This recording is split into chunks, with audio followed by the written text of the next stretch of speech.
سر آپ کچھ فرمانا چاہیں گے کہ ہم سیشن سٹارٹ کریں؟ جی آپ شروع کیجئے اللہ کا نام لے کر۔ ٹھیک ہے سر، لاسٹ سیشن میں آپ سے ایک سوال ہوا تھا حیض سے متعلق، روزے رکھنے میں۔ تو سر اس میں کچھ پہلو تھے جو میں جن پر بات کرنا چاہ رہی ہوں۔ آپ نے یہ فرمایا تھا کہ عبادات جو بھی ہیں ان کا تقدس ہوتا ہے اور اس میں پاکی اور طہارت اس میں ضروری ہوتی ہے۔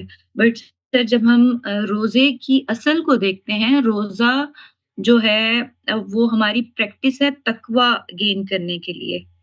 اور اس میں مجھے میری اپنی اگر غلط ہے انڈرسٹینڈنگ تو وہ یہ ہے کہ اگر حیض میں روزہ رکھنے کے لیے منع کیا گیا ہے تو وہ آپ کی کمزوری یا یہ والے پہلو ہو سکتے ہیں، یعنی کہ ایک جو بیمار کو اجازت ہے وہ والی چیز مجھے سمجھ آتی ہے اس میں۔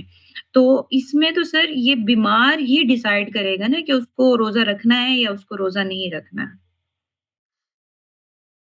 یہ بنیاد صحیح نہیں ہے۔ عبادات کے معاملے میں ایک چیز عبادات کے شرائط ہیں۔ مثال کے طور پر ہمیں نماز پڑھنی ہے تو نماز کے لیے وضو ضروری ہے، یہ اس کی شرط ہے۔ اسی طرح سے قبلے کی طرف رخ کرنا ضروری ہے، یہ بھی اس کے شرائط میں سے ہے۔ نماز کے شرائط، روزے کے شرائط، اسی طرح حج و عمرہ میں بھی ہم جب احرام باندھتے ہیں تو کچھ شرائط ہم پر عائد ہو جاتے ہیں، وہ پورے ہوں گے تو عبادت ادا ہوگی، وہ نہیں ہوں گے تو ادا نہیں ہوگی۔ ایک دوسری چیز ہے رخصت، یعنی اللہ تعالیٰ نے ہم کو ایک ہدایت فرمائی، کوئی حکم دیا، کسی چیز کا پابند کیا اور ہم کسی وجہ سے اس میں پورے نہیں اتر سکتے، ہمیں کوئی بیماری لاحق ہو گئی ہے، ہم کسی مشقت میں مبتلا ہو گئے ہیں، جیسے نماز ہے، ہم کو نماز پڑھنی ہے، اس کے شرائط و حدود کے مطابق پڑھنی ہے، لیکن کوئی کھڑے ہونے کی جگہ ہی نہیں ہے، ہم ٹھہر ہی نہیں سکتے، ہم کسی جہاز میں سوار ہیں، ہم اپنی کار میں سفر کر رہے ہیں اور کوئی اترنے کی صورت نہیں بن رہی۔ اسی طرح سے ایک مسافر جس طرح کی مشقت میں مبتلا ہوتا ہے، راستے میں جو مسائل اس کو پیش آتے ہیں، پانی حاصل کرنے میں جو دقتیں پیش آتی ہیں، یہ رخصت کا مضمون ہے۔ یعنی کیا بندے کے لیے ہر حال میں اسی طریقے سے کسی عبادت کو ادا کرنا ضروری ہے، خواہ اس کو اس میں بڑی سے بڑی مشقت پیش آ جائے، بڑی سے بڑی وہ تکلیف میں مبتلا ہو۔ اللہ تعالیٰ نے دو اصول بیان کیے ہیں۔ ایک تو بنیادی بات یہ فرمائی ہے کہ لا یکلف اللہ نفسا الا وسعها، اللہ تعالیٰ اپنی شریعت کے معاملے میں بندوں پر کوئی ایسا بوجھ نہیں ڈالتا، ان کو کوئی ایسی تکلیف نہیں دیتا جس کا بار وہ اٹھا نہ سکتے ہوں۔ دوسرے خاص طور پر عبادات کے ذیل میں فرمایا ہے کہ یرید اللہ بکم الیسر ولا یرید بکم العسر، اللہ تعالیٰ اپنی عبادات میں، اپنے احکام میں، اپنی ہدایات میں کبھی مشقت میں لوگوں کو ڈالنا پسند نہیں کرتا، وہ چاہتا ہے کہ وہ آسانی کے ساتھ یہ سب کام انجام دیں۔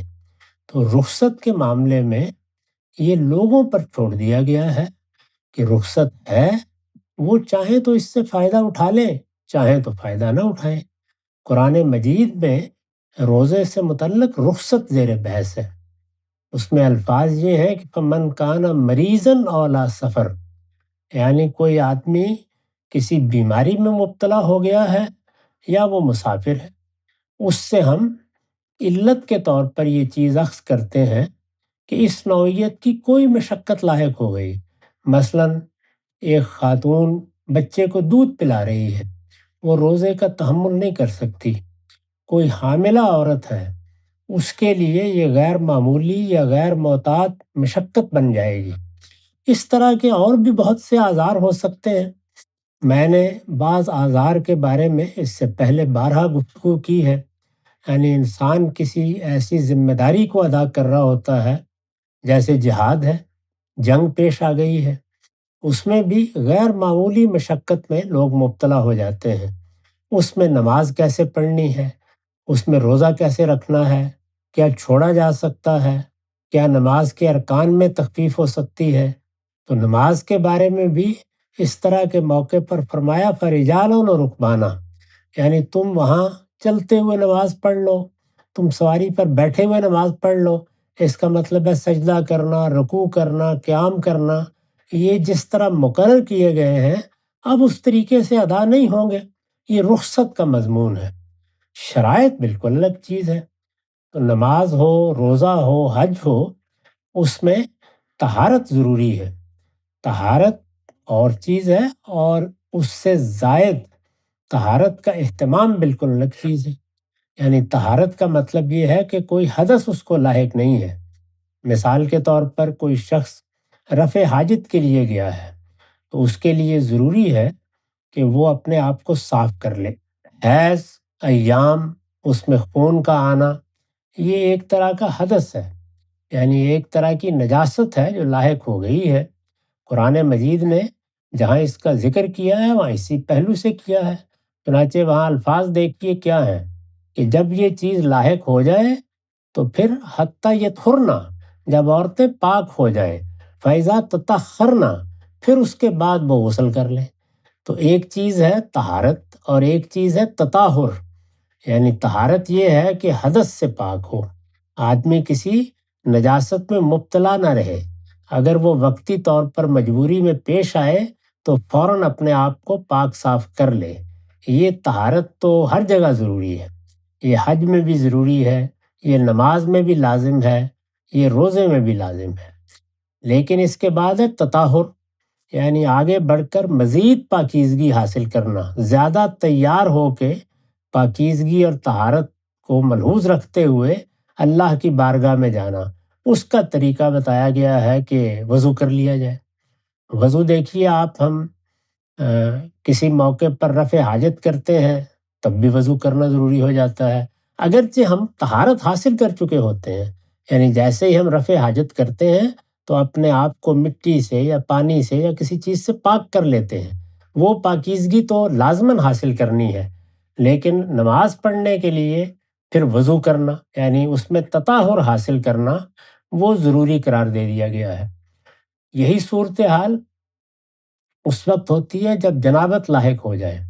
جنابت میں بھی ایک چیز تو یہ ہے کہ آدمی اپنے آپ کو پاک صاف کر لے، جیسے رسالت مآب صلی اللہ علیہ وسلم کا اسوہ ہے کہ آدمی فارغ ہونے کے بعد وضو کر لے، اس میں پاکیزگی حاصل کر لے۔ لیکن غسل ضروری ہے، تو غسل کے بغیر نماز نہیں پڑھی جا سکتی۔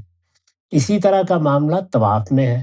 اس میں بھی دیکھیے کہ نماز سے بھی روک دیا گیا ہے، طواف سے بھی روک دیا گیا ہے، اور وہاں جہاں یہ بتایا گیا ہے کہ آدمی کو طاہر اور پاک ہونا چاہیے، وہاں حائضہ عورتوں کے لیے ممنوع قرار دے دیا گیا ہے۔ تو اس کا تعلق طہارت کے باب سے ہے، اور یہ شرائط میں سے ہے۔ تو شرائط کو رخصت پر قیاس نہیں کرنا چاہیے۔ رخصت بالکل الگ چیز ہے۔ رخصت بیماری میں ہوگی، تکلیف میں ہوگی، کسی غیر معتاد مشقت میں ہوگی، وہ لوگوں پر چھوڑی جاتی ہے، اس لیے کہ اس میں وہ روزہ رکھ سکتے ہیں یا نہیں، نماز پڑھ سکتے ہیں یا نہیں، عمرہ کر سکتے ہیں یا نہیں، یہ ان کو طے کرنا ہے۔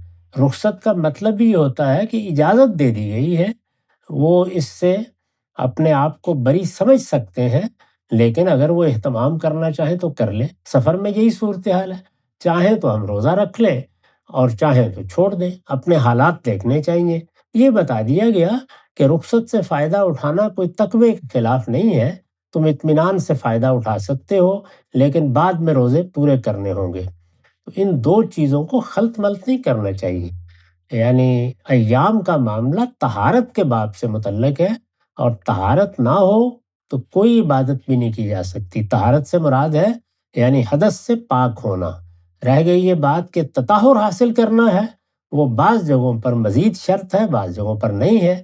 مثلاً تطہر نماز کے لیے ضروری ہے، وضو کرنا پڑے گا، صرف طہارت نہیں، تطہر بھی۔ اسی طریقے سے آپ کو غسل کرنا پڑے گا۔ تو یہ چیزیں سمجھ لینی چاہیے کہ کیا چیزیں کہاں پہ رکھنی ہے۔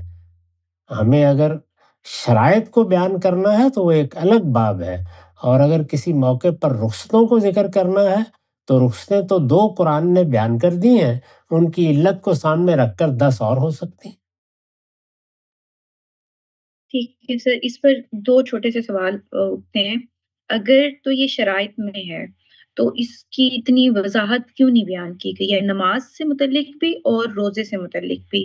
دوسری بات یہ کہ حیض میں جو چیزیں منع ہیں، اللہ تعالیٰ نے جس طرح سے میاں بیوی کا تعلق ہے، اس کو واضح طور پر بیان کیا ہے قرآن پاک میں۔ تو اگر یہ والی طہارت بھی ضروری تھی، تو اس کو اس طرح سے کیوں نہیں بیان کیا گیا؟ اور دوسری بات یہ کہ ہم یہ اجتہاد پر اگر ہم بات کریں، تو کچھ خواتین کو یہ بیماری لاحق ہو جاتی ہے کہ ان کی جو ہے یہ بلیڈنگ ان کی مسلسل رہتی ہے کئی مہینوں تک، اور کچھ کو تو اس سے بھی زیادہ رہتی ہے، یعنی کہ وہ ایک بیماری کی حالت ہے۔ تو وہاں پر علماء آپ کو یہ سولوشن دیتے ہیں کہ آپ بس یہ یعنی کہ پاک ہو کر آپ بس یہ سوچیں اور آپ بس نماز پڑھیں، اللہ تعالیٰ قبول کرنے والا ہے۔ تو اگر تو یہ لازم چیز ہے، تو پھر یہ اس طرح کا اجتہاد پھر کس طرح سے اس کے اوپر امپلیمنٹ ہو سکتا ہے؟